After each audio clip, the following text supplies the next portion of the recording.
জীবনটা বড্ড এলোমেলো হয়ে গেছে। কোথায় যাচ্ছি, কি করছি, কোনটা ভুল কোনটা সঠিক তাও জানি না। আস্তে আস্তে ভেঙে পড়ছি। বারবার উঠে দাঁড়ানোর শক্তিটাও মনে হয় হারিয়ে ফেলেছি। জীবনটা বড্ড এলোমেলো হয়ে গেছে। জীবনটা বড্ড এলোমেলো হয়ে গেছে। কোথায় যাচ্ছি, কি করছি, কোনটা ভুল কোনটা সঠিক তাও জানি না। আস্তে আস্তে ভেঙে পড়ছি। বারবার উঠে দাঁড়ানোর শক্তিটাও মনে হয় হারিয়ে ফেলেছি। জীবনটা বড্ড এলোমেলো হয়ে গেছে।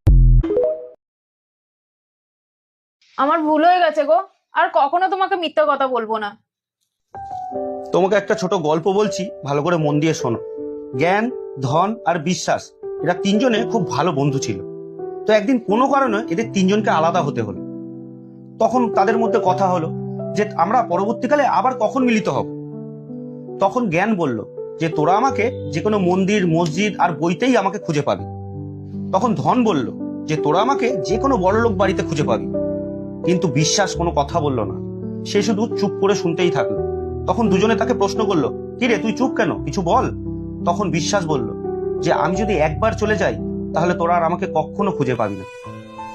এর থেকে কি বোঝা যায় জানো তো, যে তুমি চাইলে জ্ঞান, ধন যখন খুশি অর্জন করতে পারবে, কিন্তু বিশ্বাস এমন একটা জিনিস, সেটা একবার হারিয়ে গেলে আর কোনোদিনও তুমি অর্জন করতে পারবে না, বুঝলে?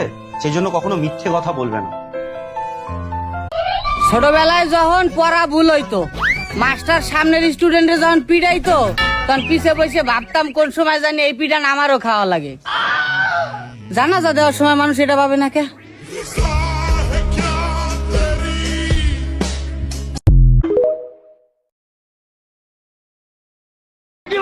ভারতের সঙ্গে একটা যুদ্ধ হবে, রাসূল বলেছেন। হিন্দুস্তানের সঙ্গে একটা লড়াই হবে। ওই লড়াইয়ে যারা শহীদ হবে, রাসূলুল্লাহ বলেছেন কিয়ামতের দিন জাহান্নাম থেকে আল্লাহ মুক্ত করে দেবেন।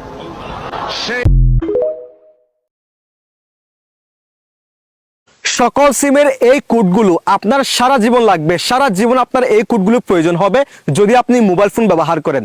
তাই সেই ক্ষেত্রে আজকের এই ভিডিওটি সম্পূর্ণ দেখে এখনই এই কোডগুলোকে স্ক্রিনশট করে রাখেন, কিংবা ভিডিওটি সেভ করে রাখেন, কিংবা ভিডিওটি শেয়ার করে দিয়ে আপনার টাইমলাইনে